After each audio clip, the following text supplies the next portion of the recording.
4장 20절에서부터 23절까지 말씀입니다. 신약성경 322쪽입니다. 빌립보서 4장 20절에서부터 23절까지 말씀, 신약성경 322쪽입니다.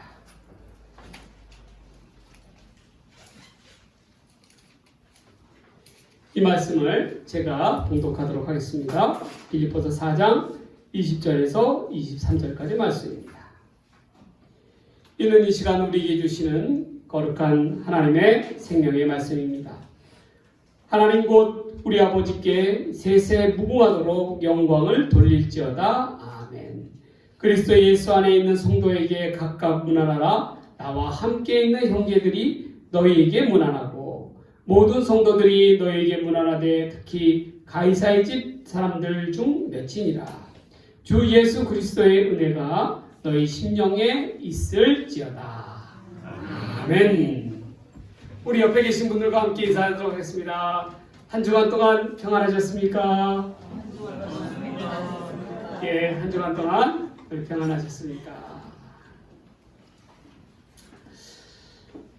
여러분들, 믿음 생활이다, 신앙 생활이다 하면 여러 가지 유형들이 있습니다. 특별히 이런 세 가지로 분류할 수가 있는데, 그 첫 번째는요, 말로 다 해버리는 사람들이 있어요. 말로는 뭐든지 다 할 것 같습니다. 그런데 정작 몸이 따라주지 못할 때가 많아요. 두 번째는 마음으로 끝내버리는 사람이 있어요. 마음으로는 이렇게 하고 저렇게 하고 그렇게 다짐을 하지만 정작 행하는 것이 아무것도 없습니다. 그러니까 무슨 열매를 맺겠어요? 믿음은 행함입니다. 행함. 즉 생활로서 나타내야 된다는 거예요. 그래서 마지막 세 번째는 생활로 나타내는 사람입니다. 믿음이 생활에서 나타나지 않는 믿음은 그건 진정한 믿음이라고 볼 수가 없어요. 그러한 까닭에 믿음이라는 것은 마음 안으로서 끝내서는 안 되는 거고, 특히 말로서만 끝내서는 안 되는 거고, 행함 속에, 생활 속에 하나님의 영광을 나타내야 한다는 것입니다. 그런 의미에서 오늘 빌립보서 4장 20절에서 23절 말씀을 가지고 하나님께 영광을 돌리는 생활, 하나님께 영광 돌리는 생활이라는 것은 어떠한 건지 한번 살펴보는 귀한 시간을 갖도록 하겠습니다. 첫 번째로 하나님께 영광 돌리는 생활은 어떠한 생활이냐면 고백하는 믿음의 생활이라는 거예요. 고백하는 믿음의 생활. 여러분, 남녀간에 연애할 때 특별히 남자들이 제일 피곤해하는 것이 있어요. 그게 뭐냐? 바로 사랑의 고백을 계속해야 한다는 거예요. 끊임없이. 한번 사랑한다라고 얘기하면 됐지. 왜 자꾸 사랑하냐고 묻는 것입니까? 여러분, 왜 그렇습니까? 왜 그렇게 묻는 거예요? 고백하지 않는 사랑은 사랑이 아니기 때문에 그렇습니다. 사랑은 말로 고백하든지 행동으로 고백하든지 좌우지간 어떠한 방법으로 해서든지 고백해야 한다는 거예요. 자꾸 고백해야 그 사랑이 깊어지고 뜨거워진다는 것입니다. 고백이 있을 때만이 반드시 사랑이 깊어지는 거예요. 이와 마찬가지로 우리 신앙생활도 마찬가지입니다. 믿음생활도 마찬가지예요. 우리 믿음에는 반드시 고백이 있어야 한다는 거예요. 고백하지 않는 믿음은 죽은 믿음입니다. 고백이 있을 때야말로 살아있는 믿음이 되는 거예요. 이 고백은 말로서만 하는 고백도 중요하지만 행동으로 생활 가운데서 나타나는 그러한 믿음이 하나님께 더더욱 영광이 되는 것입니다. 여러분, 사도 베드로는 3번을 하나님 앞에 고백을 해요. 처음 주님을 갈릴리 바다에서 만났을 때에 깊은 곳에 가서 그물을 던지우라는 명령에 순종하였더니 그물이 터지도록 고개를 잡지 않았어요? 그때 베드로가 바로 어떻게 합니까? 주님 앞에 무릎을 꿇고 주여 나를 떠나가소서 나는 죄인입니다 라고 고백을 하죠. 여러분, 우리가 죄인임을 고백할 때에 비로소 주님과 나와의 관계가 성립이 되는 거예요. 우리가 죄인이 아니다라고 하면 예수 그리스도의 십자가는 더 이상 나에게 의미가 없는 것입니다. 내가 죄인임을 받아들일 때에 예수 그리스도께서 나를 위해서 저 십자가에서 돌아가셨다라는 것을 믿게 되는 것입니다. 그래야 예수의 죽음이 나의 죽음이 되는 것이고 예수님의 부활이 나의 부활이 되는 거예요. 두 번째로 베드로가 예수의 가르침을 받고 제자가 되어서 전도하러 나갔을 때에 그리고 돌아왔습니다. 근데 다른 제자들은 뭐 이렇다 저렇다 뭐 이렇게 많은 이야기를 하는데 베드로는 예수님 앞에 뭐라고 이야기합니까? 주는 그리스도시요 살아계신 하나님의 아들이십니다 라고 고백을 하잖아요. 그 고백을 주님께서 얼마나 기뻐하십니까?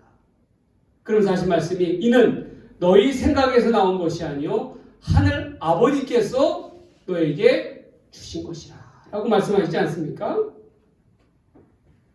세 번째로 주님은 부활하신 이후에 다시금 갈릴리 바다로 나아가시죠. 그리고 제자들을 만나 주십니다.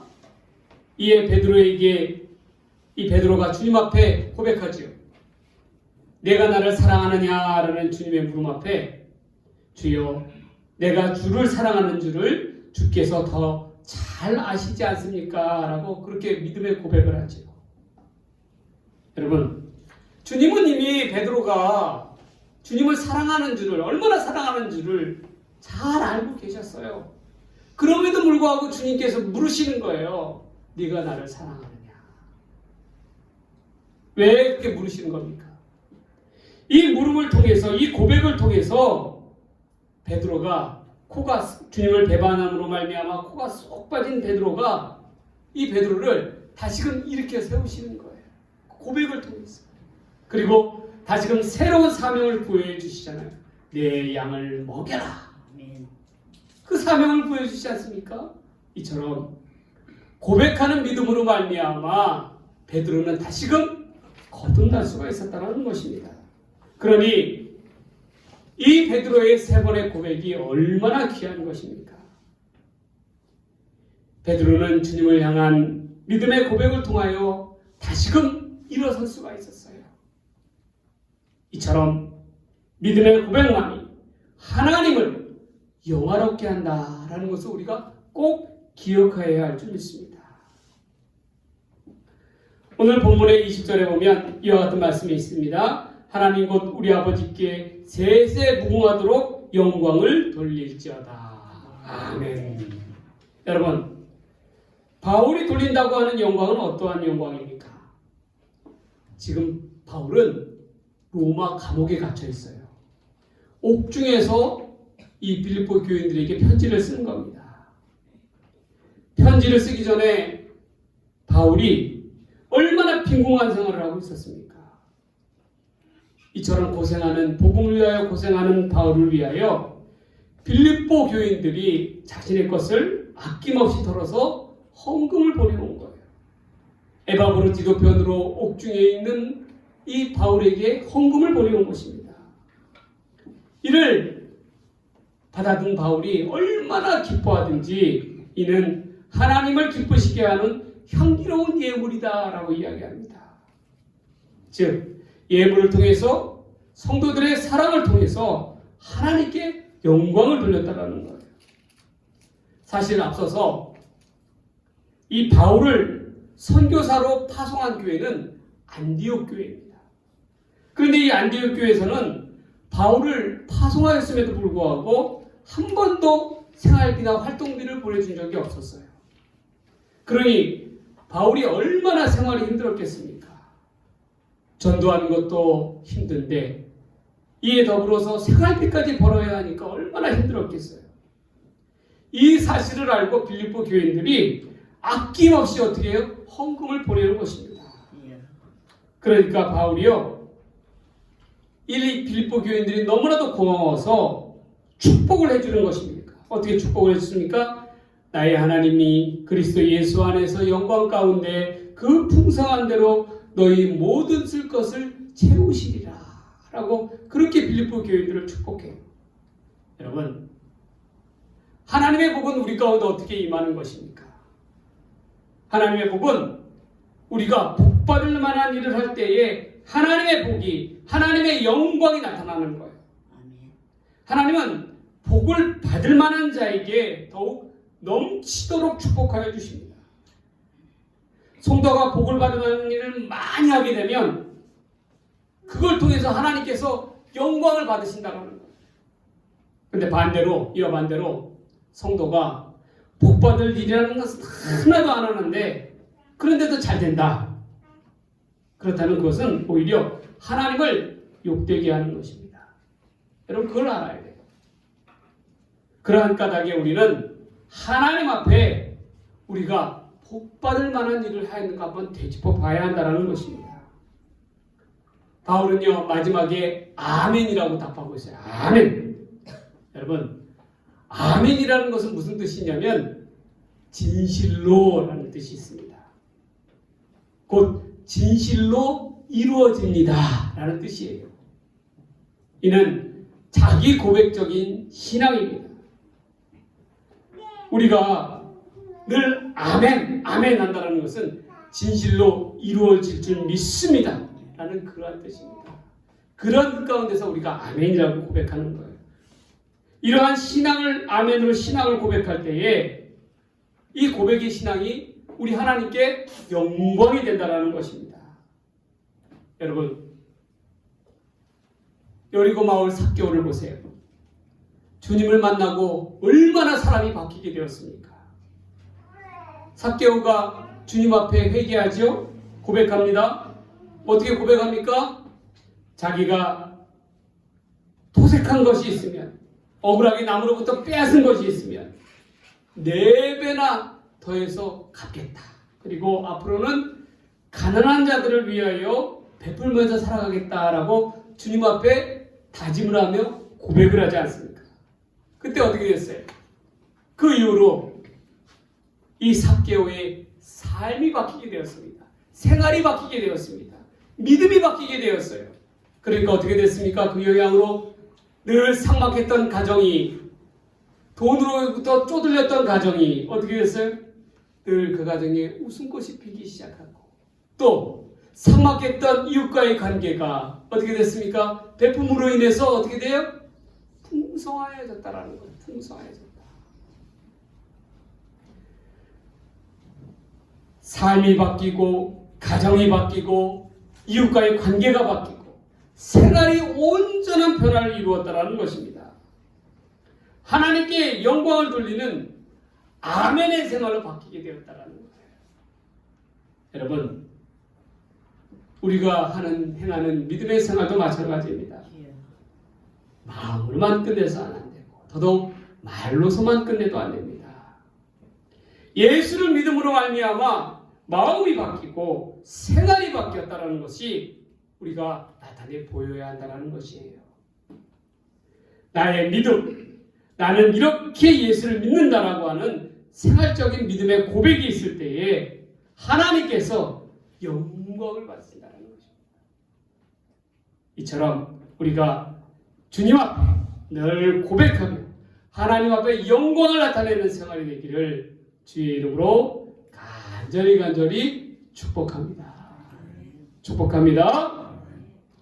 두 번째로 하나님께 영광을 돌리는 생활이라는 것은 어떠한 생활이냐면 예수로 매인 생활이라는 거예요. 여러분, 예수로 매인 생활이라는 것은 어떠한 생활이냐면 예수 안에 생활한다는 거예요. 예수 밖에 생활하는 것이 아니라 예수 안에 생활을 해야 한다는 거예요. 교인들을 보면 다 같은 교인이라 할지라도 다 똑같은 교인은 아닙니다. 예수 안에 매여서 깊이 뿌리를 내린 교인들이 있는 반면에 교회를 다닌다고 하면서도 예수 밖에서 생활하는 이들이 얼마나 많이 있습니까? 그런데 예수 밖에 있는 교인들의 특징은 뭐냐?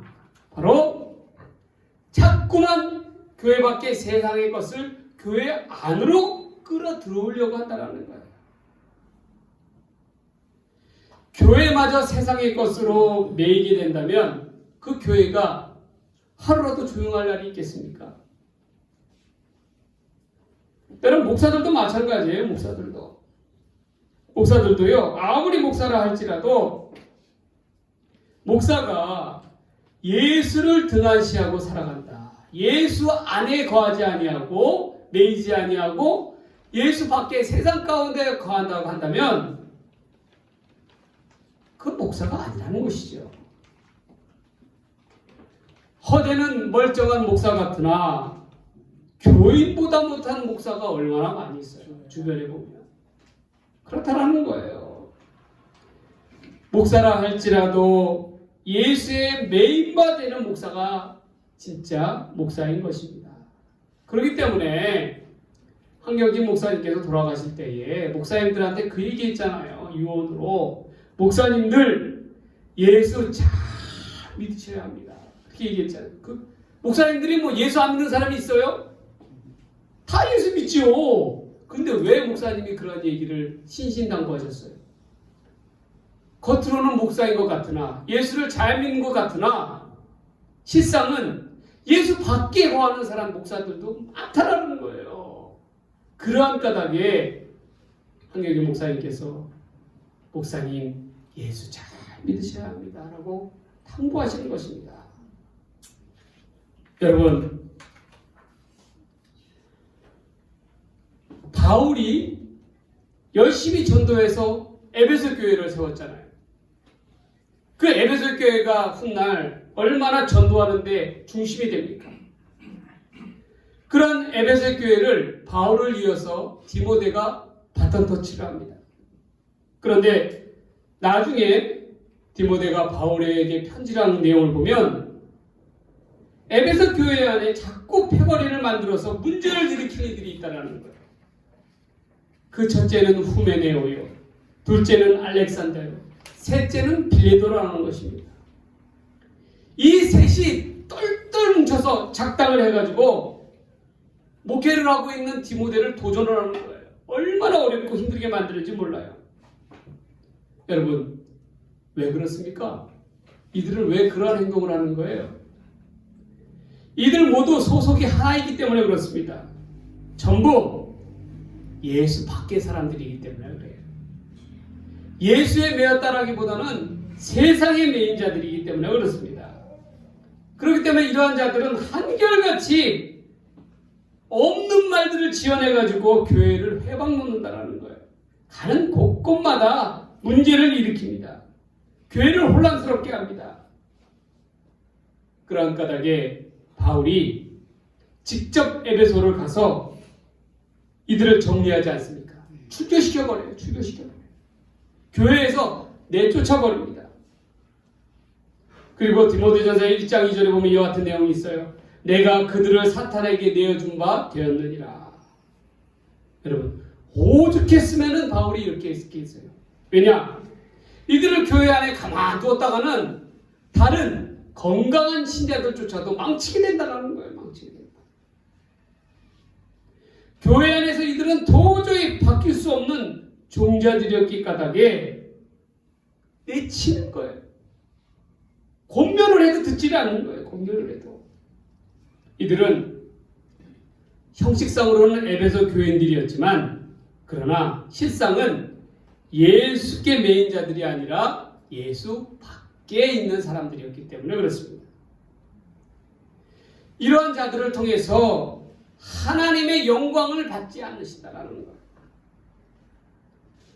우리는 반드시 예수 안에 있을 때에, 예수의 메인바 되었을 때에 하나님께 영광이 된다는 것을 우리가 꼭 기억해야 합니다.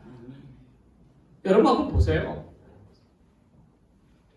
교회의 분쟁의 중심 가운데 있는 사람들 치고 은혜 받는 사람들이 없어요. 은혜 받는 사람. 왜 그 까닭이 왜 그렇습니까? 결코 하나님 앞에 영광될 일이 되지 않기 때문에 그렇습니다.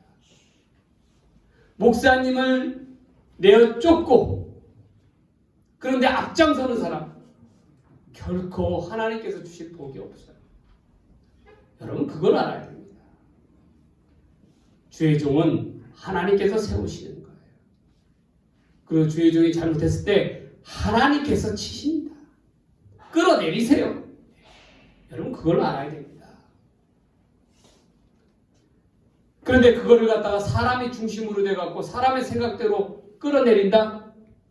교회를 어지럽히고 혼란하게 한다? 그것은 하나님께서 영광 받을 일이 아닐 뿐더러 사탄이 행하는 일이라는 것입니다. 여러분 그걸 알아야 한다는 것입니다. 그러한 까닭에 우리는 죽거나 사나 예수의 메인바 사람이 되는 사람들이 돼요. 늘 예수 안에 있는 사람들이 되어야 한다는 거예요. 예수 밖에 있는 사람이 되어서는 안 돼요. 본문으로 들어가서 빌립보서 4장 21절과 22절에 보면 그리스도 예수 안에 성도에게 각각 문안하라. 나와 함께 있는 형제들이 너에게 문안하고 모든 성도들이 너에게 문안하되 특히 가이사의 집 사람들 중 몇이니라. 여러분 바울은 특별히 강조하고 있어요. 나와 함께 있는 형제들에게 문안하라라고 명하고 있어요. 함께 있는 형제들은 어떠한 형제들이에요? 예수 안에 있는 형제들을 이야기하는 거예요. 모든 것을 버리고 예수로만 똘똘 뭉친 사람, 예수로만 쫓아가는 사람, 예수의 생각으로만 가득 찬 사람, 누구나 예수 가운데 나아가기를 소망하는 사람들을 그 나의 형제들이라고 이야기하는 거예요. 이처럼 예수 안에 있는 성도들은요, 예수의 메인 성도들은 항상 예수님의 입장에서 생각을 합니다. 과연 예수님께서 지금 나의 자리에 있으면 어떻게 하셨을까? 늘 되물어보는 거예요. 이러한 자가 여러분 바울과도 같이 예수의 메인 사람들, 예수 안에 생활하는 그러한 사람들의 모습입니다.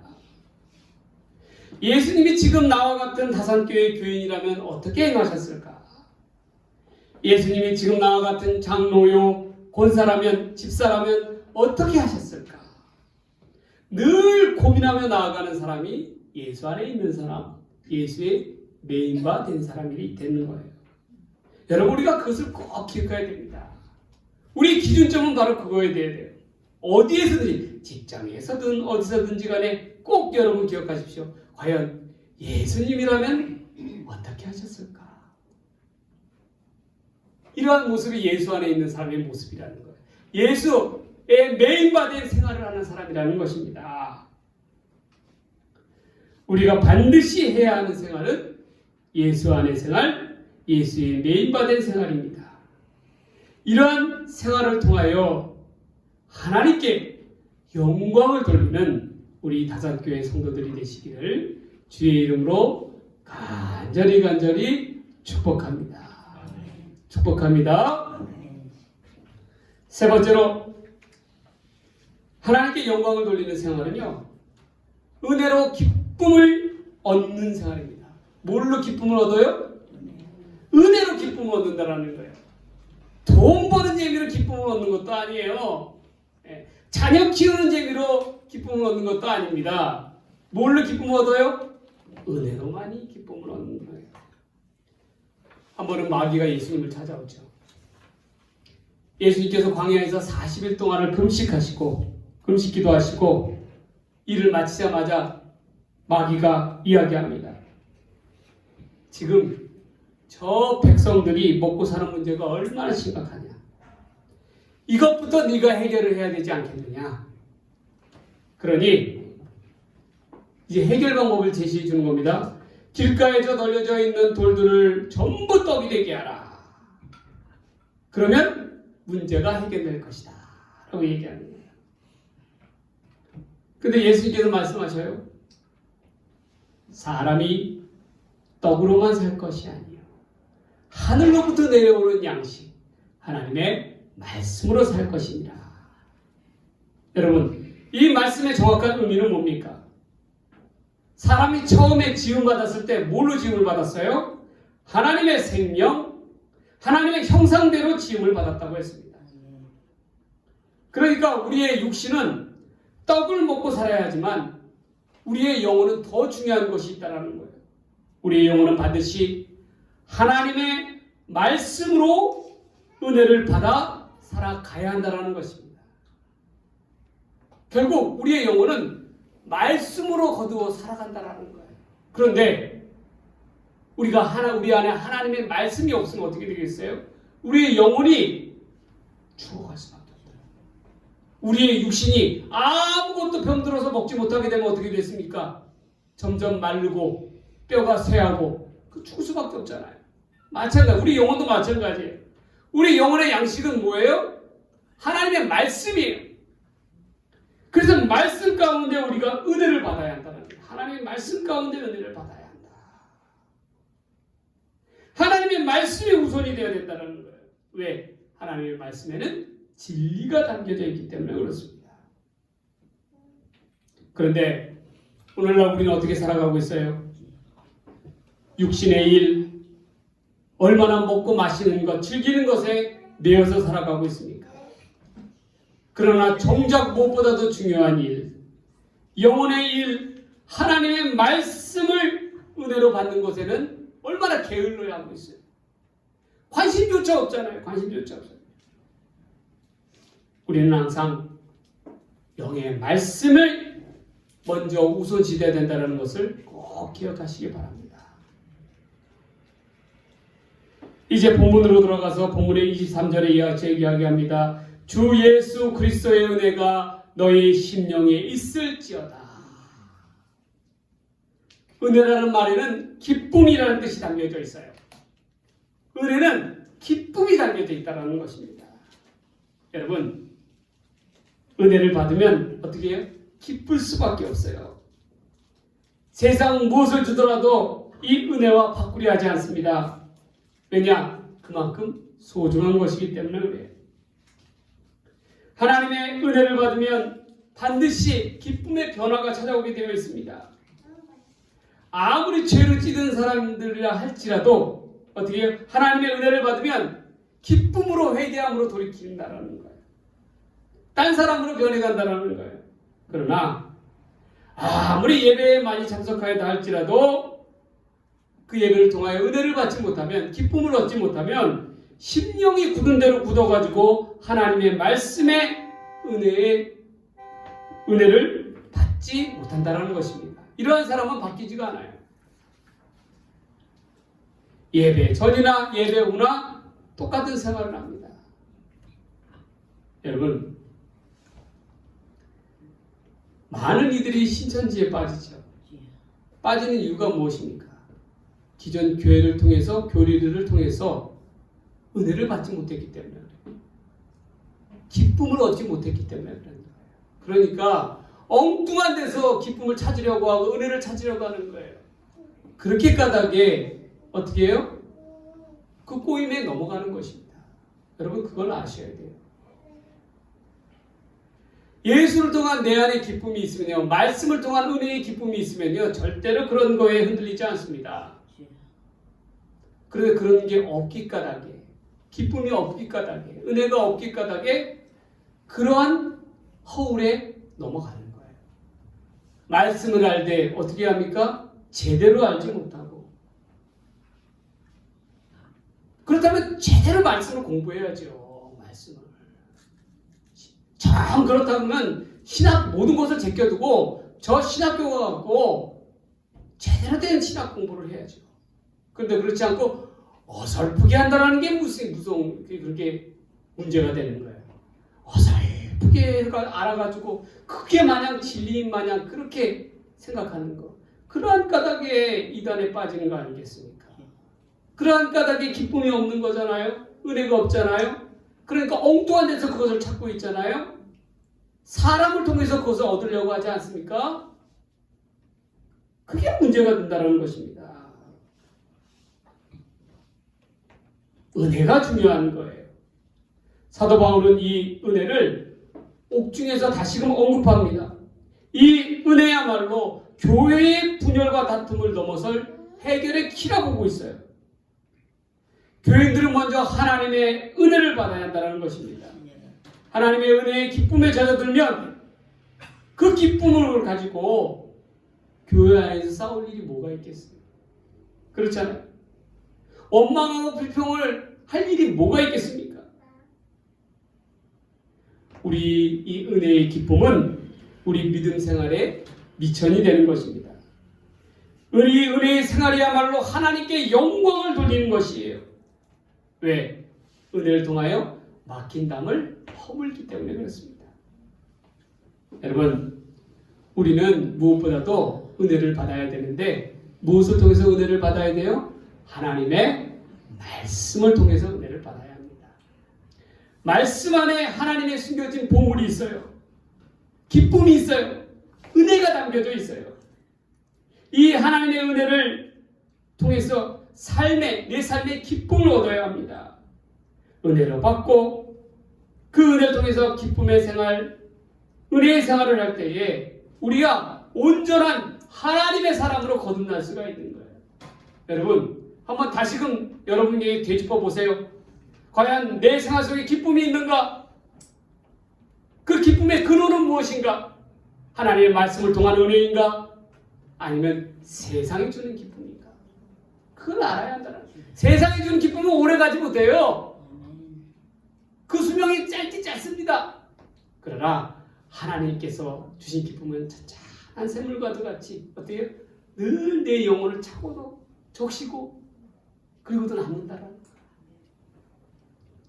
여러분, 기쁨의 은혜를 통해서 하나님께 영광을 돌리는 우리 다산교회 성도들 되시기를 간절히 바랍니다. 이제 말씀을 마치면서요, 제가 지난주에 수요일날 마지막으로 올해 마지막으로 계획한 시험을 봤습니다. 저 구로동 가서 시험을 보고 왔거든요. 시험을 보고 왔는데 참 하나님의 뜻은 신기하고 놀라운 게요. 시험을 다 보고 나서요, 한 어머니를 만나게 됐는데, 여자 수험생의 어머니를 만나게 됐는데, 느낌이 보니까 딱 사모님 느낌이 삘이 딱 오더라고요, 제가 참. 그래서 제가 이야기를 했어요. 그래서 딸 기다리면서 이야기를 했어요. 그때 제가 물어봤거든요. 혹시 사모님 아니세요? 딱 그랬더니 맞다라는 거예요. 어떻게 하셨냐라는 거예요. 깜짝 놀라시더라고요. 그래서 제가 저도 목사입니다. 딱 그러니까 아이고 그러시냐고. 그래서 막 근데 이분한테 이야기를 하다 보니까 이분의 고민이 뭔 고민이냐 봤더니 이제 남편이 교사를 하다가 그만두고 신학 공부를 해갖고 졸업을 했어요. 그랬더니 어떻게 됩니까? 교회를 개척을 해야 되는데 어떻게 교회를 개척을 해야 될까 고민이라는 거예요. 뭐 상가교회를 하기에는 참 어렵고 참 고민이 많다라는 거예요. 그것 때문에. 그래서 제가 한마디 던져줬어요. 지금 따님 저 목공 저거 자격증 따시죠? 그랬더니 그렇대. 그러면 목공방을 차리라고. 목공방 차려서 한벽 구석에다가 사무실에다가 교회를 하라고. 그러면 그게 교회 아니냐고. 꼭 교회라고 해갖고 뭐 이렇게 막 상가 얻어가지고 막 비싼 임대료 주면서 그렇게 할 필요가 뭐 있냐고. 지하방도 좋고 어디도 좋고 좌우지간 목공방 얻어가지고 딸도 거기서 학생들 가르치고 아버지는 주말을 되면 거기서 교회하고 그럼 되는 거 아니냐고. 그게 교회라고. 딱 그 얘기를 했더니 이분이 손뼉을 치는 거예요.